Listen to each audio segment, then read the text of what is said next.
Hello. হ্যাঁ, হ্যাঁ, বেশিরভাগটাই গোছানো হয়ে গেছে। আরে ওই যে ছেলের স্কুলের ফাংশন ছিল না, ওখানেই গেছিলাম। হ্যাঁ, হ্যাঁ, কাল ঠিক সকাল 5:30টায়। তাহলে কোলাঘাটে দেখা হচ্ছে?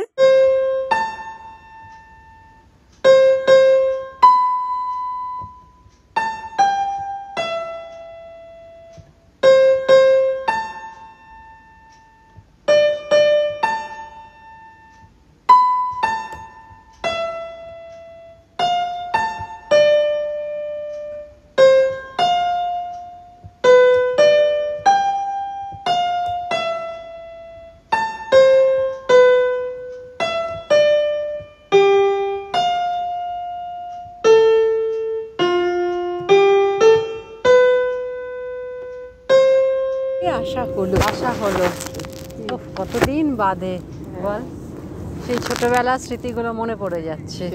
অনেক বছর আগে একবার এসেছিলাম, মনে আছে, প্রচন্ড মজা হয়েছিল। আমরা আর তোরা একসাথে। একসাথে দারুণ মজা হয়েছিল। আবার কত বছর বাদে সেই একই জায়গায় এলাম। কত চেঞ্জ হয়ে গেছে। হ্যাঁ, কত চেঞ্জ, কিন্তু প্রকৃতিরও কি চেঞ্জ হয়? হয় নিশ্চয়ই, মানুষের সাথে সাথে প্রকৃতিরও চেঞ্জ হয়, কিছু তো হয় বদল। সেই মনে আছে আমরা সেই পাহাড় বানাতাম এখানে বসে বসে, একদম বালির পাহাড়, সে এক আলাদা আনন্দ ছিল, সেটা একটা আলাদা আনন্দ ছিল। ভেঙে যাচ্ছে, আবার করছি, আবার ভেঙে যাচ্ছে, বিল্ডিং সান্ড ক্যাসলস ইন দ্য এয়ার, ওই ব্যাপারটা খুব সুন্দর। সমুদ্রকে দেখ, ঢেউ এসেই যাচ্ছে, মানে নন স্টপ, এত সুন্দর লাগছে দেখতে। সমুদ্রের দিকে বসে থাকলে, তাকিয়ে থাকি যদি বসে, সময় যে কোথা দিয়ে কেটে যায় বোঝাই যায় না। দূরে দেখ, পুরো মনে হচ্ছে না হরাইজন, আকাশ আর সমুদ্র একটা লাইন মিশে গেছে। ওই যে একটা নৌকা দেখা যাচ্ছে, ওইখানে দেখা যাচ্ছে, ওইখানে একটা দেখা যাচ্ছে, ওইখানে একটা দেখা যাচ্ছে। আগে আমি গুনতাম কত উঁচু হচ্ছে, কিন্তু গুনতে পারতাম না তো, সেই একটার পর তো সেটা ভেঙে যাচ্ছে। ভীষণ সুন্দর, মনটা যেন কিরম হয়ে যায় না এরকম, মানে সমুদ্রের সামনে মনে হয় যেন সমুদ্রের যে বিশালত্ব সেটা খুব ক্ষুদ্র। মনে আছে আমরা যখন ছোট ছিলাম প্লাস্টিকের চেয়ার ছিল, একদম ঠিক বলেছিস। এখন সব চেঞ্জ হয়ে গেছে না, কাঠের, এটা কাঠের নয়, বাঁশের করে দিয়েছে। দাঁড়া আমি একটা ফোন করি। আমি না, আচ্ছা, বাড়িতে, হ্যাঁ সি বিচে এসছি, সেটা তো জানে না। আচ্ছা, একটা ফোন করে নি নিশ্চয়ই।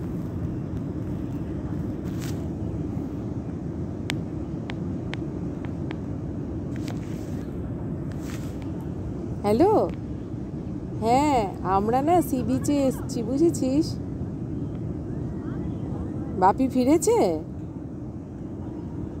অফিস থেকে ফিরেছে। ও এখনো ফেরেনি? তাহলে তো ওকে আবার একটা ফোন করে দেখি।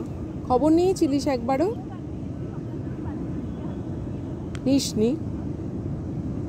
ঠিক আছে, আমিই করছি, তোরা সাবধানে থাকিস। হ্যাঁ ঠিক আছে, রাখছি। বেড়াতে এসেও সংসারের প্রতি আমাদের যে রেসপন্সিবিলিটি, সেটা কিন্তু আমরা কখনো ভুলতে পারি না। ভোলা তো দূরের কথা, মানে আমরা নেগলেক্ট করতে পারি না সেটা।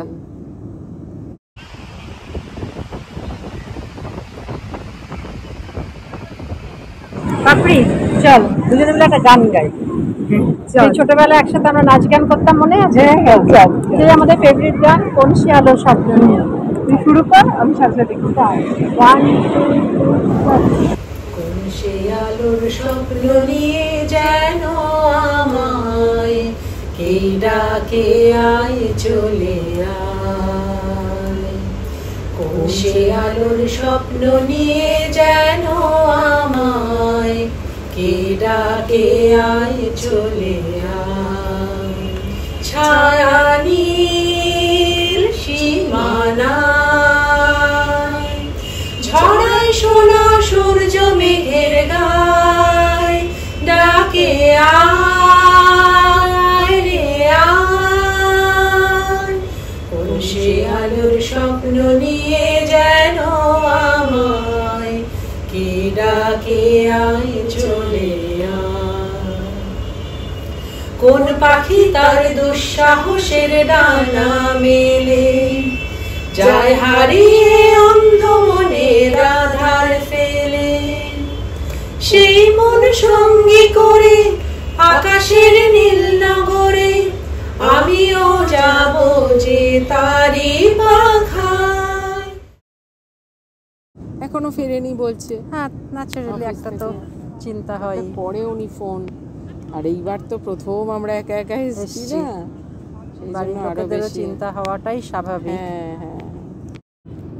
হ্যালো, হ্যাঁ পিয়াল বললো তুমি এখনো ফেরোনি অফিস থেকে?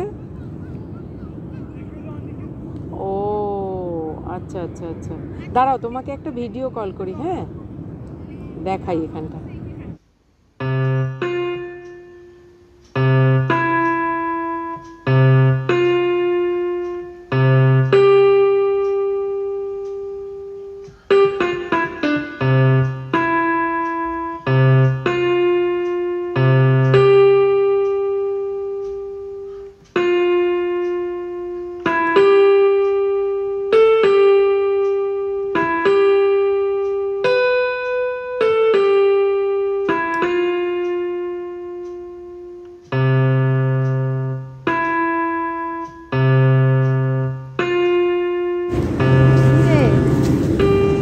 কথা শেষ হবে না?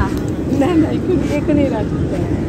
এই দেখো, এই যে হ্যালো, আমরা এখানে দারুণ এনজয় করছি দুই বন্ধুতে মিলে।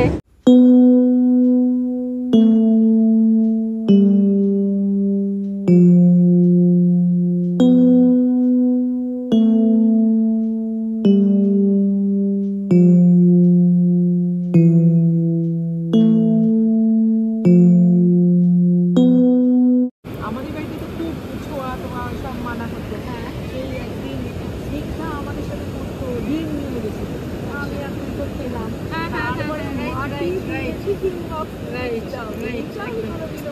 এইসব আনন্দ, এই যে চাইল্ডহুড, এই যে joys and fun and pleasures, এইগুলো আর পাওয়া যাবে না, আর আসবে না। আর কি, এখন শুধু আমাদের এই দৈনন্দিন সংসার, রান্না খাওয়া, নিজের কাজ। আবার হ্যাঁ হ্যালো, হ্যাঁ এই দেখ না, বাপিকে দেখালাম এই যে সমুদ্র। আরে তোদের নিয়ে আসিনি তো কি হয়েছে, পরের বার নিয়ে আসবো, আমরা বন্ধুরা এলাম এবার।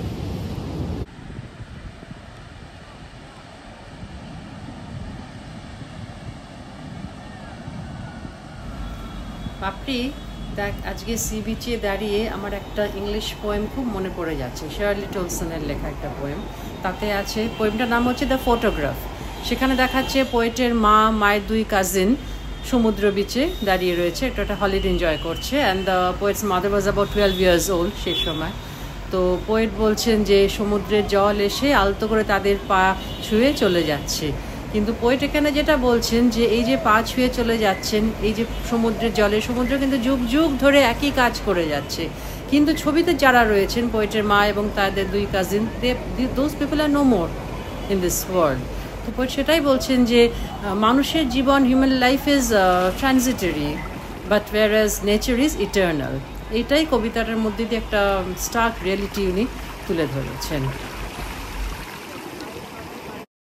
ঠিকই বলছিলিস।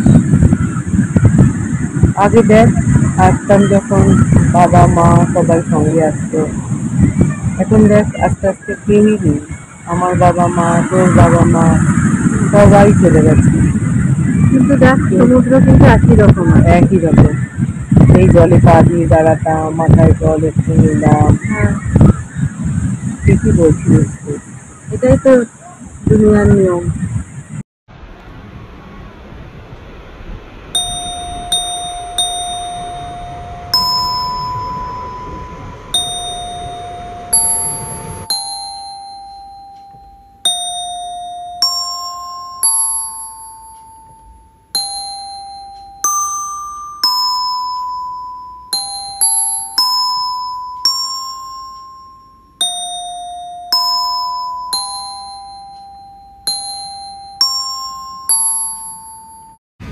এই মনে আছে সে আমরা যখন আগে আসতাম ছোটবেলায় মাছ ভাজা খাওয়ার একটা আমাদের মা বলতো আমরা খাবো, গন্ধ লাগে না, কিন্তু এখন আর একদম গন্ধটাই এখন হ্যাঁ হ্যাঁ হ্যাঁ এটাই হচ্ছে বড় হয়ে যাওয়া না। ছোটবেলায় কত তো মনে একটি বালির পাহাড় বানাচ্ছে। হ্যাঁ এই বানাবো বানাবো আমার মোবাইলটা নাও। নাম লিখতাম, কত ধৈর্য করে কাঠটা বড় হয়, আরো সব বেড়াতে এসেছিল, আমাদেরটা বড় হয় না ওদেরটা বড় হয়, দারুণ মজা লেগেছে। আর নাম লিখতাম এরম এরম এরম নাম করে। সেই ছোটবেলার সব স্মৃতির মন্থন হচ্ছে।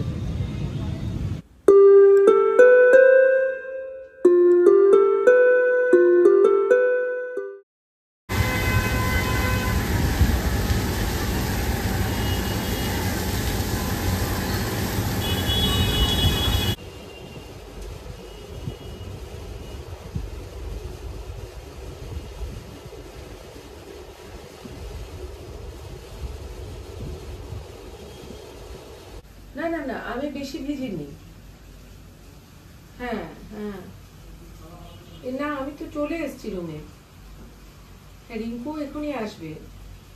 আসলে আমি ওকে ডাকলাম কবার, কিন্তু সমুদ্রের ঢেউয়ের আওয়াজে মনে হয় শুনতে পাইনি, এখনো এলো না, ভাবছি তাই। হ্যাঁ চলে আসবে অবশ্যই, বুঝতে পারছি। ঠিক আছে, রাখছি। হ্যাঁ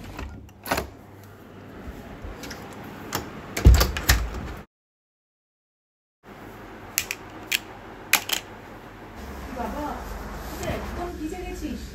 এই নে, আমি তোর জন্য জামা বের করে রেখেছি, তুই পরে নে। তুই তো আমাকে ডাকলিও না, বৃষ্টি নামলো, তুই তোর মতন চলে এলি।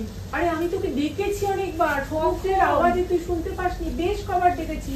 মোবাইলটাও ছিল আমার কাছে। দেখলাম বিজি অন দ্য ফোন, আর বৃষ্টি পড়ছিল, আমি তাড়াহুড়ো করে তোকে ডেকে তারপর আমি চলে এলাম।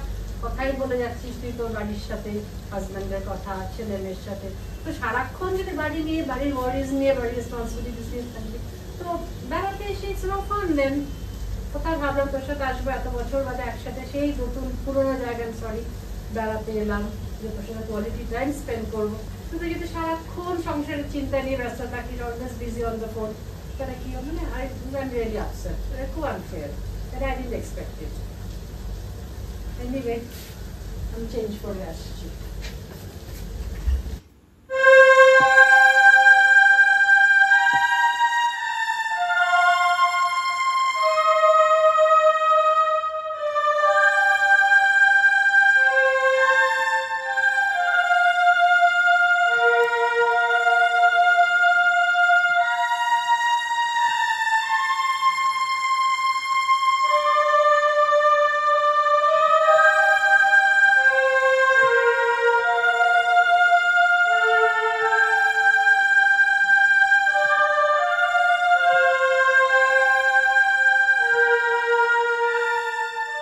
কিরে এখানে দাঁড়িয়ে আছিস একা একা, রাগ করেছিস আমার ওপর? সকালবেলা মাথাটা গরম হয়ে গেল, তোকে এরকম কথা বললাম। তুই বাড়ি থেকে এসছিস সেখানে বেড়াতে দুদিনের জন্য, তো এই সময়টা তো অন্তত নিজের জন্য রাখবি পুরোটা। এখানেও যদি বাড়ির টেনশন তোর মাথায় থাকে, বাড়ির অ্যাংজাইটি, ওয়ারিজ, তাহলে তো এনজয় করতে পারবি না এই আউটিংটা। এই তো আবার তো দুদিন বাদে বাড়ি ফিরে গিয়ে সেই তোর বলি খারাপ বলেছে, একই কাজ করতে হবে না? তো বেশ দুদিনের জন্যই করছি, তো সেটা নিজের জন্য সম্পূর্ণ রাখ, তাই না? সবসময় সারাক্ষণ যদি পেছন দিকে চিন্তা করবি, পেছনের কথা ভাববি, তাহলে তো নিজেই কষ্ট পাবি, নিজেই নিজের জীবনটা উপভোগ করতে পারবি না। এটা চিনতে পারছিস? না তো, নট এক্স্যাক্টলি। আগেরবার যখন আমরা একসঙ্গে এসেছিলাম, এটা তুই তোর জমানো টাকা দিয়ে কিনে দিয়েছিস। ও মাই গড, লং ব্যাক, অনেকদিন আগের কথা। দেখ আমার মনেই নেই, তুই এটা রেখে দিয়েছিস যত্ন করে, এখন করছিসও এটা? ও হাউ সুইট অফ ইউ। আমি তো ভাবতেই পারছি না। আমি রেখে দিই, জানিস, সব কিছু আঁকড়ে ধরতে চাই, এই যে বাড়ির সব কিছু মাথার মধ্যে শুধু যেন সেটাই করে সব সময়। আর ছোট খাটো যা জিনিস হোক, তারপরে স্মৃতি ভালো হোক মন্দ হোক সব আমি যেন মনের মধ্যে রেখে দিতে চাই। জানি তাতে হয়তো অনেক সময় কষ্টও হয়, কিন্তু কি বলতো মনে হয় যে থাক না আমার কাছে। আর মনটাকে তো আমি নিজের মানে কন্ট্রোলে থাকে না, এটা যেভাবে চলে সেভাবে। তোর মনে আছে, এটা আমি মনে থাকবে না, তোর কারণ মনে থাকে না, সে আমি 9 না 10 একটা কবিতা লিখেছিলাম, ওটা একটা লাইন লিখেছিলাম, কিন্তু পুরাতন কোনো স্মৃতি কখনো করো না কোথা রীতি। তাতে অনেকে বলেছিলেন যে এই কথাটা কেন লিখবে, আবার বয়স্ক কয়েকজন বলেছিলেন তোমার কবিতার এই লাইনটাই সবচেয়ে ভালো লাগবে। মানে আমি জানিস তো ভাবি, বাড়িতেও সবাই বলে তুমি সব কিছু নিয়ে বেশি চিন্তা করো, সব কিছু এত ভাবো, পারি না, এই পারি না। হাসি মনে আছে, ছোটবেলাতেও হাসতে আমরা পড়েছিলাম না, সংবিধানের যে বেসিক যে স্ট্রাকচার সেটা কখনো চেঞ্জ হয় না, তেমনি মানুষের যে স্বভাব, মানুষের যে প্রকৃতিটাও হয়তো অনেক কিছু বদলায়, কিন্তু বেসিক স্ট্রাকচারটা একদম চেঞ্জ হয় না, সংবিধানের মতো। তো তাহলে তোকে আর চেষ্টা করার কোনো দরকার নেই, তুই যেরকম আছিস তুই সেরকমই থাকবি। এবং আমার মনে হয় আমরা সবাই তাই চেষ্টা করি, যেরকম আমরা যেরকম সেরকমই, জোর করে কিছু পরিবর্তন আনার কোনো দরকার নেই।